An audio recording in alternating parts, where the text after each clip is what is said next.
phần nữa còn thả khổ lo như năng biết mua đá mà anh bài làm trôi rồi mất đi đang trôi ra đi ta mua học hànhนี่nơi cái lạnh đại bị phai mà bom thì là dùng để thọt nữa đây nơi miền cái lạnh đại bị phai trơn còn tạiจะกล้าบองพอไปเชิญตาย50,000chứ chúng ta ban đã 4-5 hạt đứng tràn thôi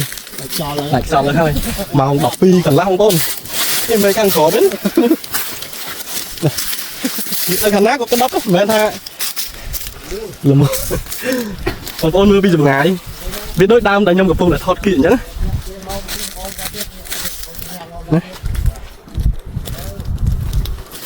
បងប្អូនកំពុងតែជួបបញ្ហាគាំងអាចប្រឹក្សាបានជាមួយនឹងក្រុមការងារបច្ចេកទេសរបស់ក្រុមហ៊ុន MKSN យើងប្រើប្រាស់ដោយទំនុកចិត្តបងប្អូនមានគាត់អត់ទេបងប្អូនមានប៉ុន្តែវាភាគតិចបើថាវាស្លាប់ភាគច្រើនអានឹងមិនបាច់អួតទេអួតអត់ចេញទេថតទៅឃើញតែខ្មៅគ្រប់ដើម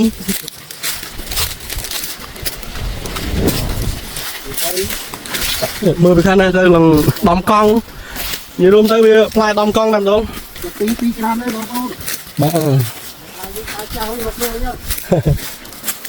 នេះតែខ្ញុំថតទៅចោះខ្លះបងប្អូនអត់រ៉ាវដូចវីដេអូមុនប៉ុន្តែខ្ញុំថតឲ្យបានភាគច្រើនតែការធំចឹងយើងត្រូវការឲ្យបងប្អូនតាមដាននៅខាងក្រោមនេះអត់មានត្រូវថ្ងៃសោះក្តឹបធ្លាក់ដល់ដីបងប្អូ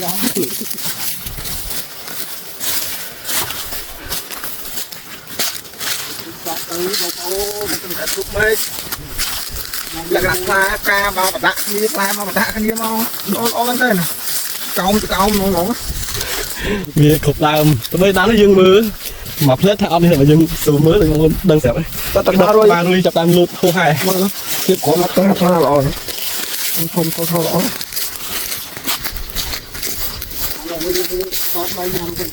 បាក់ចុះ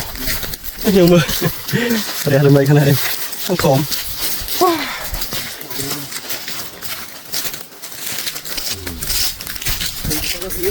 បាទនៅនេះមាន10ឆ្នាំបងប្អូនឡើងស្លេកពកឲ្យបងប្អូនអានេះ10អិនផ្លាស់សម្រាប់បាញ់ទៀងសម្រាប់បាញ់ទីជ្រួយឌីផ្លាស់នេះសម្រាប់បាញ់ភ្ញូកាកដល់ផ្លែ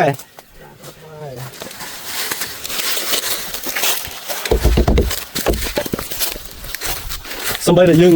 នៅកន្លែងមកលុបអង្គុយលេងងាកទៅខាងណាក៏ឃើញក្តឹបស៊ូមអញ្ចឹងវីដេអូខ្ញុំសូមបញ្ចប់នៅត្រឹមនឹងសូមអរគុណ